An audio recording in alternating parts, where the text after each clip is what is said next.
mais juste la notion de plaisir de dessiner qui est hyper importante pour moi.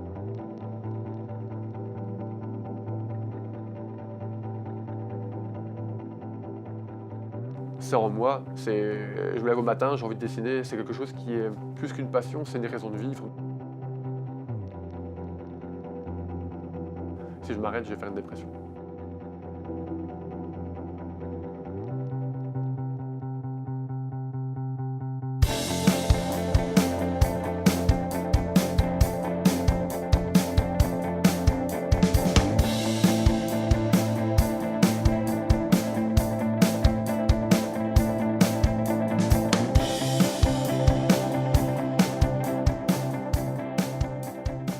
Je suis ingénieur artiste de la région montoise. Je viens du carré des arts.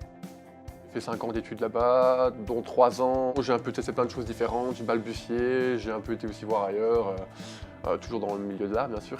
Et après en master 1 et 2, je me suis vraiment dit qu'il fallait que je me bouge et que si je voulais vraiment vivre de ma passion, il fallait vraiment que je travaille de manière considérable. Et en ne cherchant plus le concept derrière, pourquoi je fais ça, le sens. Et donc je suis parti dans une optique où je prenais que mon plaisir à dessiner. Pendant 2 ans, j'ai vraiment fait ce que je voulais. La phobie, c'était d'arrêter de dessiner après mes études, ce que je voulais absolument pas faire. Je n'ai pas arrêté, ne serait-ce qu'une tonne de dessiner depuis 4 ans. Il y a tellement de choses négatives dans ce monde-ci que moi, mon but, c'est de dessiner de manière à le rendre positif par rapport aux personnes qui sont pauvres, par rapport à l'alcool, par rapport au sexe, ça peut être plein de choses, par rapport à la culture populaire. On n'est jamais content de soi-même, d'où le fait de recommencer pour arriver à toujours avoir un dessin qui est mieux à chaque fois, aller le plus loin dans le détail possible. Le noir et blanc est très exigeant par rapport aux équilibres, par rapport à la mise en valeur des traits. Ça t'oblige à être dans une perspective où tu n'as pas le droit à l'erreur. J'aime bien observer les gens, leurs réactions, la nature humaine, de quoi elle est faite. Parce que les gens sont parfois perfides ou quoi. Et j'aime bien voir les côtés négatifs des personnages, des gens qui m'entourent, et après les caricaturer et les remettre sur un dessin par exemple.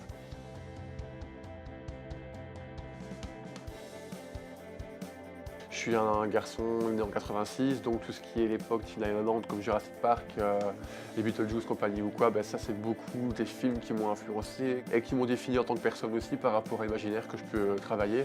Et toujours dans le côté un peu glauque, négatif ou quoi. Enfin, j'ai un aspect aussi parfois assez noir.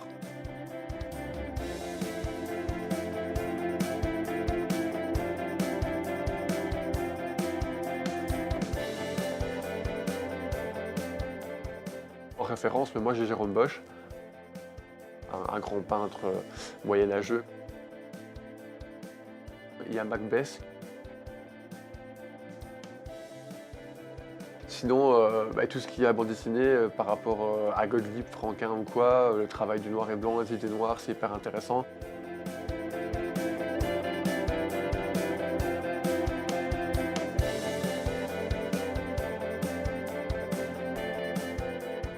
Et ici, on se trouve au magasin Smart Toys de Mons.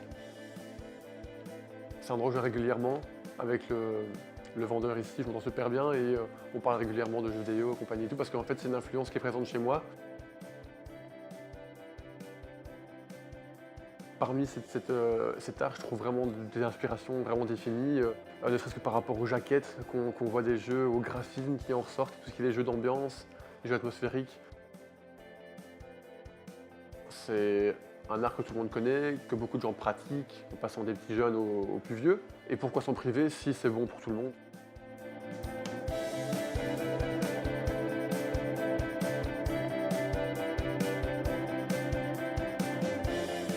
En ce moment même, je suis en train de travailler sur un projet d'illustration pour adultes. C'est un livre de 25 pages qui reprend l'histoire d'un vampire qui perd ses dents, avec des références culturelles, parfois qui sont plus sexuelles aussi, à la poésie, au conte, enfin voilà, c'est vraiment l'éclate. En tout cas, je mets tout mon cœur et toute mon âme et j'espère que ça fonctionnera.